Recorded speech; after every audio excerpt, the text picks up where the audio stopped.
Matamgi Manipuri Wari channel asibu tabiriba khwai pumnamakpu taram nokchari ngasi amuk laubirasi Thamoi Machet Nirupama subatangka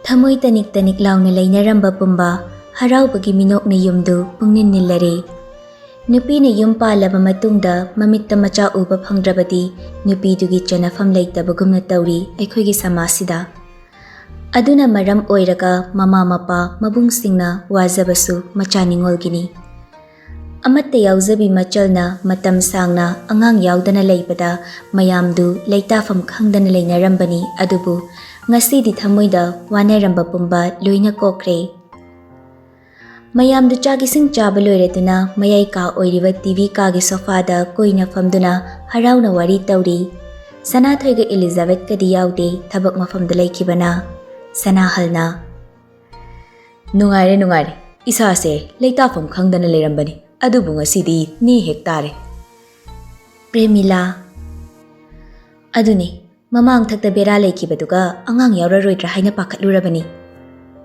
Ketukina amok Aduni nama imauda haiba sungamda isase nungaifam khangdana leirurabani sel lanthum phana leirabasu isugi awatpasina ihangda hanglaga leirambani yumse Adubu ngasidi pumnamak loina pumthan thalabagumna khale Danajit nokmi Aduni isu laklarin tabada wakhalse inungda nungaire Ketuki nangna khara kumna senawko soiba yaba nate handakti Hoi nama sohela khanbaga yaba nate aina ngamni khai senaradawani Mapaldagi danabirna achawbagi machanupa tomthel pamlaga changlai Angangdu masaksu yamna nungsi makut anida achapot amamam supairi Danajitna Haima isu di achapot yam paireda kanana leibiruno ne Mamona aige haubi leibi Laune pupugi nakta law Danajitna angangdu makhada thami makhong machaduna tafing Danajit ki manakta chensinki Pupuna isu sanapam thoke Asi hairaga angangdu pami tomthen machin machaduna Pupu aikhoi nine do nanaw macha leirani hariba chumbra Danajit nokmi Chumni isuna haiba kanana hairaklingo ni isuda Adubura mamona hariba aiga sana hanisu haido Danabir angangdugi waduda ikairaduna lukhamda makhutna nali mayamdu sunoi achawbasu changlai Angangdu mapa ubadagi Danajit ki tampaktagi tapna kumtharaga chensilai Papa Haune Nini manak chatse Nangbu nini manakta chatningbra Tomthil haibagumna mangaknomi Chawbaga punna mathaktagi kuminarei Nirlimasu Tomthin mani ubada harauna chensinki Nene Haune yasana Asi haraga angangdu pamkhatli Danabi prap changsilaga angangdu Nirlimadagi fatlawi aduga hairei Nang sibu kamay nangangna dunyo arumba pot puba yade hydroina Angangdu tingag amadamuk yengduna lay Chawbasu danabirgi matawda tumina nokpa khangzinduna lay Nirlimadi ikaiba na loire manemaku mama mapa mabung manamagi mamangda Nirlimana ikaibadu ubada chawbadu tumina lay thoktuna laklaga ahalsingi manakta changlai Ahalsingdu ingangak na yengduna layrambani chawbana wa hairakpada mangonda pulap yenglai Ine mama akoy muk hanaba tawrage Ketuki Ha hoi Sanahalna Hoine matamse thiengle hanbana farani Danajiton sinduna Aikoy amuk hanaba tawrage ko Phani bai Ahalsingdu hallage hainaraga thokpa hokre chawbana achawbadu haifit chingduna puthorai achawbana Onthokpani dako aikoy danabirse Chawbana Tamo choksu tawriduni chapmanadro mi soikini na pakhacharini Hoine he aisu tawkiko Asi hairaga anidu punna nokminaraga chatli Nirlima danabirda kupangna set tharaga hairei Dada, nang singawibo. Dhanabirna Tomthin pamlaga chatna khumlai. Ngauramni. Aise, nangna pang halabani. Angang muk onsilaga. Natra Tomthin. Angang dusu khanglibra khangdabra mangaktuk thok nami. Nirlima itap na Dhanabirgi matungde inaduna lai aduga machinda soli. Ikaibasu sum khangzilaktre. Dhanabir mamaidu fatlay silaklaga. Ikaiba yaba matang oidaba adugi khangidana. Aniduna sumang yorakpada garida ahalsingdu kanaduna layramle. Dhanajitna chonga chapi maputhoklaga Tomthinda pi. Tomthin su harauna lawi. Thank you Pupu. Chawbana angang du lawduna pamkhre. Dhanabirna wallet lawthoklaga chonga chapi ani pi. Chawbana. Yamale Dhanabir. Yamdi je. Asi haraga angang dugi makuta pa heli paisadu Tomthinna. Yamde ko mamwa. Mayamdu walaw na noi Tomthingi matawda. Nirlima jangsinduna Tomthingi khazayda siklaga. Iya sana phazana chalu ko. Nene. Inaw nungshiba mathuna piyu ko. Nirlima do kumpham khangdana tumina lay chawbana. Masi ngangsi machin siyong ko. Premila nokmi. Ichan, ima hoy chalukige. Nang jeksina layu ko. Nirlima umhay na mga gnomi at chawbana gari do start tawraga hayri. Ay ko'y mong chalukige. Mama, ine, Dhanabir, Ichan, chalukige. Asi haraga gari do tap na getlom da thogdok pahoki. Tomthin, mama na pamli do dagi mangakdo gari ki thongnaw da lithoklaga makut macha do thangkat laga lawri. Nene, bye-bye. Nirlima sumakutu thangatu na hayri. Gari do get wang malan kre ketukina. Ibema, ima makarom damta chalugi. Na chal halakla sune, intiza na chalo hayu ko nang na. Hoy ma. Dhanajit. Bunga, imawgi intiza na layram mo nga sidi. Ipano ina chalurage thabag maphamda. Hoy babu.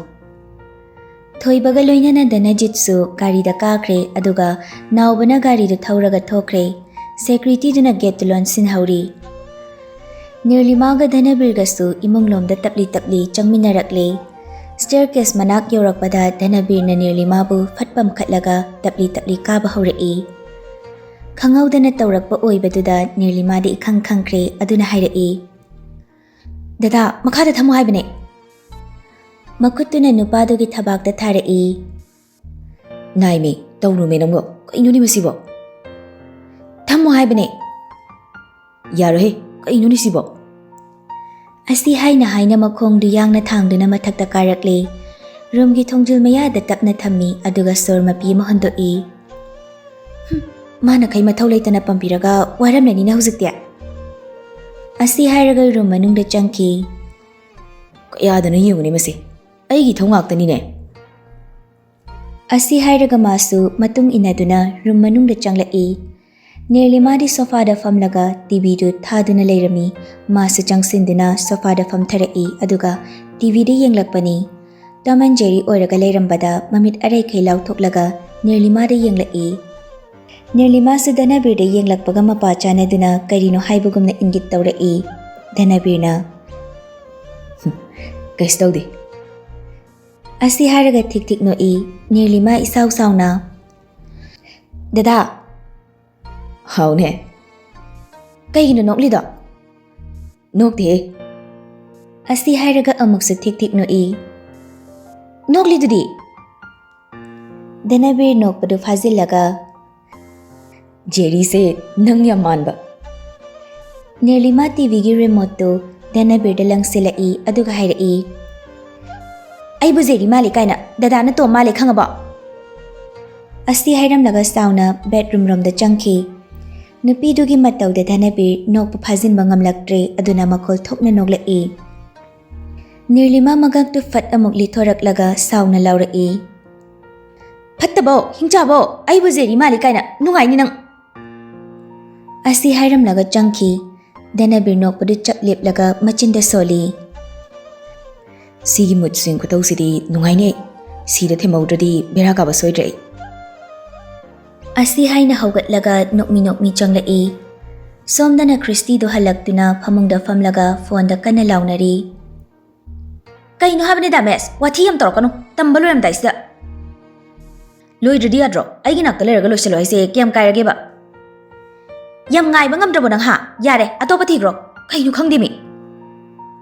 Oh, nang de do haina ba ngairam li ore. Fare fare. Ai so aphangwa madi yumda pushindana tok loi hari bang sidi. Asi haina sauna call du kakre. Hai kai haidok luraga Christy du masado pakhatpa masu poglai aduna machinda soli. Asingki ma pushin kradi kamai tong ni idea. Thoklaba mamaina lakjarni. Asi hairaga call tawshili waiting lairami peri tawrakle. Kanangano manu wari sanarisi bo. Hanjina mukasu tawshili paidi khalakle. Kaino kai haido walige. Kanangano na huzi wari sanaida.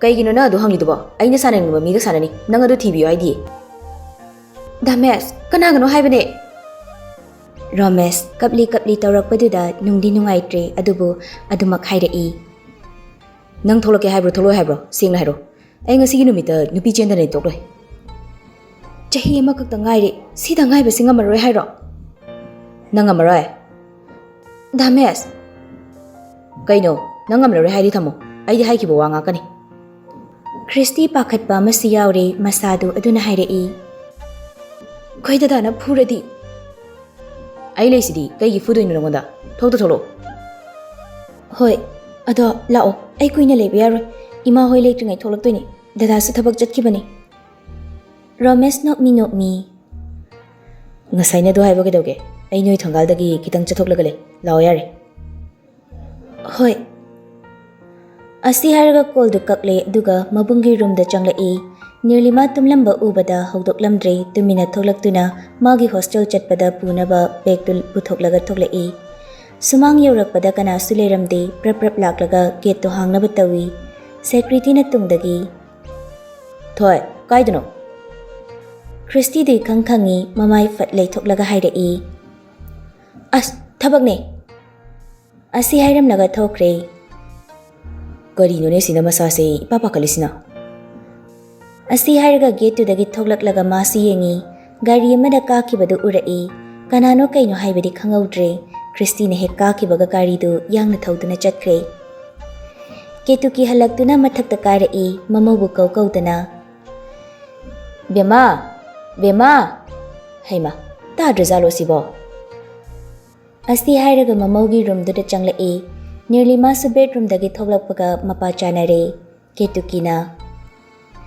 Ichan nachanupi dubu kanana thinkige Ima Christy chatkrabo aidi khangaudre aingonda su kemta hairamdre aisu ngaktum tharure Haima madugi angang dusu hairamba yaidana mage sigumba se tawno na haibane aina yadi ba hekta mase Fare ima sune thabai khangam ta loishino ba tawge Asi haina makhada kumtharai Nirlima sumanem gi matung induna tapli kumtharai Ketukina gate lairiba security du hanglubada thabak ni khak hairami aduga thoki hairakpada imungda taha changlai Nirlima du laigi dukkatnaba thoklai manem gi papa khatpa matawde yenglai Jojo laigi thabak to hana tawro loiraga hainarasi Asi haiduna imungda changkhre Tanjadura gate to horn khongba makhol tarai security na gate to hanglaga gari ani mari thauzilaktuna khamlare gari dagi danabir kumtharakle aduga Nirlimana laidu katlibaduda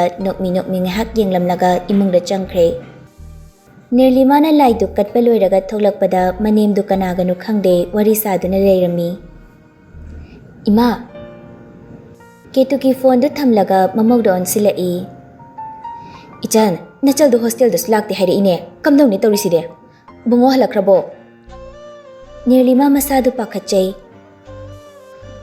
halakrabni ma Asi hairaga mathakta taha chenkhatki Hey tamna chalune nangbo Asi hairaga masu mathakta karai Nirlima do moigi room da chensilai aduga Denabir bu kaurai Dada kaida lege Denabir Nirlimagi pakhatpa khonjel duda bedroom madumdagi furit ama litsin thoklai ꯑꯩ ꯁꯤꯗ ꯂꯩꯌꯦ ꯀꯩꯗꯧꯔꯒꯦ ꯅꯤꯔꯂꯤꯃꯥ ꯄ꯭ꯔꯞ ꯄ꯭ꯔꯞ ꯆꯪꯁꯤꯜꯂꯛꯏ ꯊꯣꯏꯗꯣ ꯍꯣꯁꯇꯦꯜꯗ ꯂꯥꯛꯇꯦ ꯍꯥꯏꯔꯦ ꯍꯥꯏꯌꯦ ꯏꯃꯥꯗ ꯀꯃꯥꯏ ꯇꯧꯗꯣꯏꯅꯣ ꯇꯟꯖꯥꯗꯨꯗ ꯀꯦꯇꯨꯀꯤꯁꯨ ꯆꯪꯂꯛꯏ ꯕꯨꯡꯉꯣ ꯏꯃꯥ ꯀꯩꯅꯣ ꯑꯩꯈꯣꯏ ꯊꯣꯏ ꯍꯣꯁꯇꯦꯜꯗ ꯂꯥꯛꯇꯦ ꯍꯥꯏ ꯍꯥꯏꯁꯤꯕꯣ ꯅꯪ ꯄꯥꯕꯨꯡꯅ ꯍꯧꯖꯤꯛꯇ ꯍꯥꯏꯔꯛꯄꯅꯤ ꯊꯕꯛ ꯃꯐꯝꯗꯒꯤ ꯍꯜꯂꯛꯂꯒꯦ ꯍꯥꯏꯔꯦ ꯀꯔꯤꯅꯣꯅꯦ ꯇꯧꯗꯣꯏꯁꯤꯕꯣ ꯙꯅꯕꯤꯔ ꯅꯤꯔꯂꯤꯃꯥꯗꯣ ꯑꯣꯟꯁꯤꯜꯂꯒ ꯀꯅꯥꯅ ꯊꯤꯟꯈꯤꯒꯦ ꯃꯥꯕꯣ ꯅꯤꯔꯂꯤꯃꯥ ꯏꯊꯛ ꯊꯛꯀꯠꯅ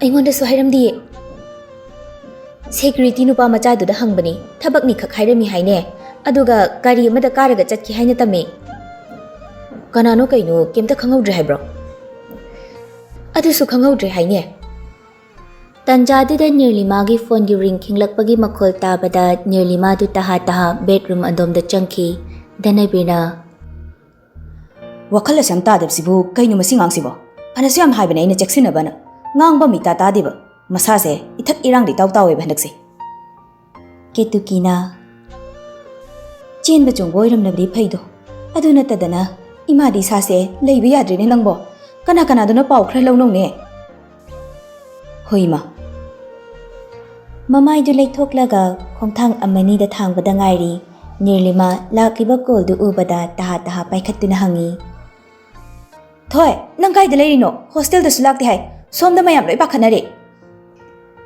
ꯈ꯭ꯔꯤꯁꯇꯤ ꯇꯞ ꯇꯞꯅ ꯏꯅꯝꯃ ꯑꯩ ꯆꯦꯜꯂꯦ ꯅꯤꯔꯂꯤꯃꯥ ꯃꯃꯤꯠꯀꯗꯨ ꯂꯥꯎꯊꯣꯛꯂꯗꯨꯅ ꯑꯦ ꯀꯅꯥꯗ ꯆꯦꯜꯂꯤꯕ ꯅꯪꯕꯨ ꯅꯨꯄꯥꯁꯨ ꯀꯣꯏꯗꯦ ꯍꯥꯏꯗꯥꯏꯅꯦ ꯈ꯭ꯔꯤꯁꯇꯤ ꯏꯀꯥꯏꯅ ꯏꯅꯝꯃ ꯀꯣꯟꯅ ꯋꯥꯔꯤꯗꯣ ꯑꯩ ꯌꯨꯝꯗ ꯂꯥꯛꯂꯒ ꯂꯤꯔꯒꯦ ꯑꯗꯣ ꯗꯗꯥꯗꯗꯤ ꯍꯥꯏꯗꯣꯛꯀꯅꯨ ꯗꯥꯃꯦꯁꯇꯅꯦ ꯑꯩꯅ ꯆꯦꯜꯂꯤꯁꯦ ꯑꯁꯤ ꯍꯥꯏꯔꯝꯗꯨꯅ ꯀꯣꯜꯗꯣ ꯐꯠ ꯑꯗꯨꯝ ꯀꯛꯈ꯭ꯔꯦ ꯅꯤꯔꯂꯤꯃꯥꯗꯨ ꯔꯨꯝꯗꯒꯤ ꯇꯍꯥ ꯇꯍꯥ ꯆꯦꯟꯊꯣꯔꯛꯏ ꯑꯗꯨꯒ ꯃꯅꯤꯡꯗ ꯇꯠꯇꯨ ꯇꯠꯇꯨ ꯌꯦꯡꯂꯒ ꯏꯃꯥ ꯀꯦꯇꯨꯀꯤ ꯃꯃꯧꯒꯤ ꯃꯇꯧꯗꯨꯗ ꯀꯩꯗꯧꯔꯦ ꯏꯆꯟ ꯑꯩꯈꯣꯏ ꯊꯣꯏꯅꯦ ꯀꯣꯜ ꯇꯧꯔꯛꯂꯝꯃꯤꯗꯣ ꯔꯕꯤꯠ ꯏꯃꯥ ꯑꯩꯈꯣꯏ ꯊꯣꯏꯅꯦ ꯀꯣꯜ ꯇꯧꯔꯛꯂꯝꯃꯤꯗꯣ ꯀꯔꯤ ꯍꯥꯏꯔꯛꯂꯤꯕ ꯀꯥꯏꯗ ꯂꯩ ꯍꯥꯏꯒꯦ ꯅꯤꯔꯂꯤꯃꯥ ꯃꯇꯤꯟꯗꯨ ꯃꯈꯣꯜ ꯊꯣꯛꯅ ꯌꯣꯠꯁꯤꯜꯂꯤ ꯑꯗꯨꯒ ꯍꯥꯏꯔꯛꯏ ꯆꯦꯜꯂꯦ ꯍꯥꯏꯔꯛꯑꯦ ꯙꯅꯕꯤꯔ ꯊꯣꯡ ꯌꯧꯔꯨꯕꯗꯨ ꯃꯃꯥꯏ ꯐꯠ ꯂꯩꯁꯤꯜꯂꯛꯇꯨꯅ ꯀꯅꯥꯗ ꯆꯦꯜꯂꯤꯕ ꯃꯥꯗꯤ ꯅꯤꯔꯂꯤꯃꯥ ꯏꯊꯛ ꯊꯛꯀꯠꯅ ꯀꯩꯅꯣ ꯍꯥꯏꯌꯨꯅꯦ ꯅꯪꯕꯣ ꯙꯥꯃꯦꯁꯇ ꯀꯔꯤꯕ ꯔꯣꯃꯦꯁꯇ ꯍꯔꯦ ꯀꯩꯅꯣ ꯑꯩꯒꯤ ꯏꯆꯥꯅꯨꯄꯤꯁꯤꯅ ꯇꯧꯔꯤꯁꯤꯕꯣ ꯙꯅꯕꯤꯔ ꯅꯤꯔꯂꯤꯃꯥꯗ ꯑꯣꯟꯁꯤꯜꯂꯒ ꯑꯅꯤꯗꯨ ꯀꯌꯥꯝ ꯀꯨꯏꯔꯦ ꯀꯣꯏꯅꯕ ꯑꯩꯅ ꯆꯤꯡꯅꯔꯛꯂꯤꯁꯦ ꯀꯨꯏꯔꯕꯅꯤ ꯅꯪꯗꯤ ꯂꯣꯏꯅ ꯈꯪꯂꯝꯒꯅꯤ ꯍꯥꯏꯔꯣ ꯌꯥꯝ ꯊꯨꯅ ꯅꯠꯇ꯭ꯔꯗꯤ ꯅꯪ ꯑꯣꯏꯅ ꯆꯩ ꯆꯥꯔꯛꯀꯅꯤ ꯉꯁꯤ ꯅꯤꯔꯂꯤꯃꯥꯗꯨ ꯃꯃꯤꯠ ꯃꯅꯥ ꯆꯞ ꯌꯨꯡꯈ꯭ꯔꯦ ꯑꯩ ꯈꯪꯗꯦ ꯗꯗꯥ ꯙꯅꯕꯤꯔ ꯁꯥꯎꯅ ꯀꯔꯤꯒꯤ ꯈꯪꯗꯕ ꯍꯥ ꯅꯣꯏ ꯃꯁꯦꯜꯗꯤ ꯄꯥꯎ ꯐꯥꯎꯅꯔꯝꯅꯤꯌꯦ ꯅꯤꯔꯂꯤꯃꯥꯗꯨ ꯄꯦꯔꯤ ꯄꯦꯔꯤ ꯑꯩ ꯑꯁꯦꯡꯕ ꯈꯪꯗꯕꯅꯦ ꯗꯗꯥ ꯕꯨꯡꯉꯣ ꯅꯪꯕꯨ ꯑꯝꯇ ꯉꯥꯏꯈꯣꯅꯦ ꯙꯅꯕꯤꯔ ꯑꯁꯥꯎꯕꯅ ꯍꯦꯟꯈꯤꯕꯅ ꯑꯐꯤꯡ ꯑꯐꯥꯏ ꯑꯣꯏꯅ ꯅꯤꯔꯂꯤꯃꯥꯒꯤ ꯈꯨꯗꯥꯡꯗꯨ ꯇꯥꯞ ꯄꯥꯏꯔꯒ ꯉꯁꯤꯗꯩ ꯅꯪꯁꯨ ꯌꯨꯝꯁꯤꯗ ꯂꯩꯕ ꯌꯥꯔꯣꯏ ꯅꯄꯥꯝꯗ ꯊꯤꯟꯒꯦ ꯑꯩꯉꯣꯟꯗ ꯑꯣꯏꯗꯕ ꯉꯥꯡꯕ ꯅꯝꯊꯥꯛ ꯇꯧꯕ ꯁꯣꯔꯣ ꯁꯣꯔꯣ ꯆꯤꯡꯗꯨꯅ ꯍꯦꯛꯇ ꯄꯨꯊꯣꯛꯈꯤ ꯙꯅꯕꯤꯔꯗꯨ ꯃꯁꯥꯗꯨ ꯈꯣꯏꯔꯥꯡ ꯈꯣꯏꯁꯥꯎꯅꯔꯦ ꯑꯁꯨꯛ ꯂꯨꯅ ꯇꯤꯟꯅꯔꯤꯕ ꯃꯥꯒꯤ ꯃꯔꯨꯞꯅ ꯃꯆꯜ ꯅꯨꯄꯤ ꯆꯦꯟꯈ꯭ꯔꯦ ꯇꯥꯕꯗ ꯇꯧꯐꯝ ꯈꯪꯗ꯭ꯔꯦ ꯃꯆꯜ ꯑꯃꯒꯨꯝ ꯃꯕꯨꯡ ꯑꯃꯒꯨꯝ ꯂꯣꯏꯅꯔꯤꯕꯣꯏ ꯈꯜꯂꯨꯕꯅꯤ ꯃꯥꯅꯗꯤ ꯑꯗꯨꯒꯤ ꯑꯣꯟꯅ ꯇꯩꯅꯕꯗ ꯇꯧꯔꯛꯂꯕꯗ ꯇꯥꯏꯅꯐꯝ ꯈꯪꯗꯅ ꯃꯥꯒꯤ ꯅꯨꯄꯤꯗ ꯑꯣꯏꯅ ꯇꯥꯏꯅꯔꯦ ꯅꯤꯔꯂꯤꯃꯥ ꯃꯈꯨꯠꯇꯨ ꯀꯟꯅ ꯌꯥꯟꯗꯨꯅ ꯅꯥꯟꯊꯣꯛꯅꯕ ꯍꯣꯠꯅꯩ ꯀꯦꯇꯨꯀꯤꯁꯨ ꯃꯆꯥꯕꯨ ꯈꯥꯝꯅꯕ ꯍꯣꯠꯅꯔꯤ ꯙꯅꯕꯤꯔꯅ ꯈꯪꯂꯥꯎ ꯂꯥꯎꯔꯛꯏ ꯅꯣꯏꯗꯤ ꯋꯥꯔꯤ ꯌꯥꯝ ꯄꯨꯟꯗꯥꯏꯅꯦ ꯅꯪꯅ ꯈꯪꯗ꯭ꯔꯗꯤ ꯑꯩꯅ ꯈꯪꯒꯗ꯭ꯔꯥ ꯀꯦꯇꯨꯀꯤꯁꯨ ꯌꯥꯎꯅ ꯈꯪꯗꯦ ꯙꯅꯕꯤꯔꯒꯤ ꯈꯨꯜꯂꯥꯎꯗꯨꯗ ꯑꯁ ꯀꯔꯤꯅꯣ ꯏꯕꯨꯡꯉꯣ ꯅꯪꯕꯣ ꯑꯣꯟꯊꯣꯛꯄꯅꯤꯗ ꯀꯦꯇꯨꯀꯤꯅ ꯃꯆꯥꯅꯨꯄꯥꯗꯒꯤ ꯅꯤꯔꯂꯤꯃꯥꯕꯨ ꯃꯨꯟꯗꯨꯅ ꯃꯥꯒꯤ ꯃꯅꯤꯡꯗ ꯊꯝꯃꯤ ꯅꯤꯔꯂꯤꯃꯥꯗꯤ ꯄꯦꯔꯤ ꯄꯦꯔꯤ ꯏꯇꯞ ꯇꯞꯅ ꯑꯩꯗꯤ ꯑꯁꯦꯡꯕ ꯈꯪꯗꯕꯅꯤ ꯃꯥꯅꯁꯨ ꯑꯩꯉꯣꯟꯗ ꯍꯥꯏꯗꯦ ꯅꯆꯤꯟ ꯊꯤꯖꯅꯅꯣ ꯃꯤꯅ ꯑꯁꯦꯡꯕ ꯍꯥꯏꯔꯒ ꯙꯅꯕꯤꯔ ꯃꯈꯨꯠꯇꯨ ꯊꯥꯡꯒꯠꯂꯒ ꯃꯁꯤ ꯐꯥꯛ ꯂꯥꯎ ꯊꯥꯖꯤꯜꯂꯛꯇꯅ ꯀꯦꯇꯨꯀꯤꯅ ꯃꯃꯧꯕꯨ ꯐꯠ ꯆꯤꯡꯊꯣꯛꯂꯒ ꯀꯔꯤꯅꯣꯅꯦ ꯕꯨꯡꯉꯣ ꯅꯪꯕꯣ ꯑꯣꯟꯊꯣꯛꯄꯅꯤꯗꯀꯣ ꯑꯁꯨꯛ ꯐꯤꯡꯕꯁꯤꯕꯨ ꯀꯔꯤꯅꯣꯅꯦ ꯃꯈꯥꯗ ꯃꯤ ꯀꯧꯕꯒꯤ ꯃꯈꯣꯜ ꯇꯥꯕꯗꯨꯗ Nang pabung halak la male. Ima amta kumluge ko. Bungo, nang phingmali ko. Taha makha da kumthakre. Nirlima ngasai makai manem laibagi tapli nganglambani. Manem hek chatkibaga Danabirgi nakta prap changsilaktuna machildu breng khaptharae. Mina janjakhraga aingonda tainaba. Dadagi imanabaduna nupi koibada dadadi hana khangaudra. Aidi haidabanina khangjadabado. Khanglasu hairoi kaido haidiba. Aigisu imanabine khangraba. Mina jenkhraga mana kalaktana aingondaga phawasadana tajaningdi yamna. Danabir Nirlimana tawrakliba matawduda khangbu khanglurabani adubu masu hairae. Chai charakani nupi nangasi. Nirlima mananggando ansinduna lepi. Phubirose. Ngamsu ngamoidabda. Danabir su sauningboy kai oi khupakna set tharui. Nirlima isaw sawna roomdudagi thoki.